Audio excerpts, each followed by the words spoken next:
The entire national media has finally woken up on the outrage, the incident that took place on the campus of the South Calcutta Law College on the 25th of June, of how a young law student became victim to a Trinamool Congress-linked main accused named Manojit Mishra and his two accomplices. How Trinamool Congress-linked cadre, through the roll of the eye, converted a college campus into a house of horror, converting the guard into a muse, a union office into a den, and raped and assaulted a law student with threats of arresting her parents and killing her friend. An ex-student, a Trinamool congressman believed to be close to Abhishek Banerjee, who had complete access and control of a college where he was not even supposed to be, if not for his Trinamool Congress Chhatra Parishad status. But ladies and gentlemen, you will be gravely mistaken to think that this is just a case of coercion and power play by rogue elements. This is what the sad reality of the status of women looks like under Mamata Banerjee. Mamata Banerjee and Abhishek Banerjee have ruined the state. And I've been shouting from the rooftops, not today, but for many years, that she will ruin it further. She will destroy Bengal. And today I want to remind you why I am not wrong when I believe that Mamata Banerjee is the only person responsible for the horrendous state of women in Bengal. And why it's time for the nation to stand up. Ladies and gentlemen, you all still remember the RG Kaur rape and murder case, in which all attempts were allegedly made to disrupt the crime scene.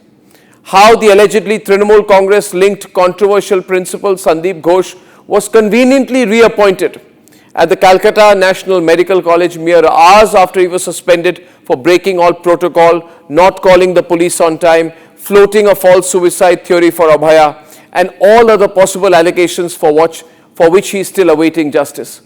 Ask yourself tonight, who empowered Sandeep Ghosh with so much job security that he tried his best to suspend the Abhaya case without a logical conclusion? And while you do, ask yourself this too. Who shielded Shah Jahan Sheikh if not Mamata Banerjee? The mastermind of the crimes against women in Sandesh Khali for 55 days, who supported him? Mamata Banerjee supported him. Mamata Banerjee supports these kind of people.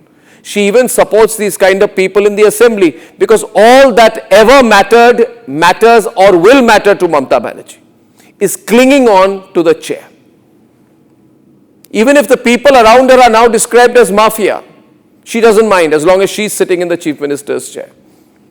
Who empowered Kunal Ghosh to brazenly demand proof of mass rapes from traumatized survivors of Sandesh Khali when he staunchly stood in defense of the accused Shah Jahan Sheikh?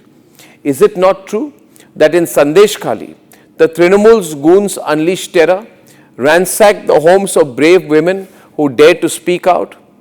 Who empowered these people to carry out the horrific saga of sexual assault, land grab, and political thuggery in Sandesh Khali? You know today, when people are doing debates on why Kalyan Banerjee of the Trinamool Congress said on the Calcutta case that what can be done if a friend rapes his friend? Mamata Banerjee's right-hand man says, what can be done if a friend rapes his friend? He has justified the rape in the South Calcutta Law College, but Mamata Banerjee does not have the guts or the spine to act against him. She's too weak today. She's too weak, and Abhishek Banerjee doesn't care. The question they should ask is, who empowered this man? Who empowered Madan Mitra? Who empowered Kalyan Banerjee? According to me, there is no way one can condemn Kalyan Banerjee and not Mamata Banerjee simultaneously. After all, he is only taking cue from his leader, who in 2022 dismissed a brutal rape and murder of a 14-year-old girl in Hashkhali as a love affair gone wrong. That is her mentality. She calls a rape victim someone who is suffering because she was in a love affair. When a party whose chief can trivialize a child's rape and murder, that's what Mamata Banerjee does. She trivializes the rape and murder of a child, of a minor. What can you expect from her lackeys, her minions, her chamchas? And this is equally true for Mamata's police. Have you all forgotten the 2013 Kamduni rape case when a 20-year-old college student was abducted, gang raped and murdered in Kamduni? Does this 12-year-old case sound similar to the Kolkata case of 2025? You know what happened in that case? The Calcutta High Court in 2023 reduced death penalties for 2 convicts, acquitted a third, and let 3 others walk away with a fine of 10,000 rupees. You know why? Because Mamata's administration failed to prove conspiracy or rule out reformation. This is not just a judicial failure. It is the collapse of the state's duty to protect India's daughters. And all of this is because of Mamata Banerjee. She's a disastrous chief minister, one of the most corrupt governments in the history of the country, completely and 100% communal in her politics, does vote bank politics, and attacks women, attacks rape victims, has destroyed the lives of women in Bengal, and then says, I want to be given awards because I've distributed some money from government schemes. What a terrible logic.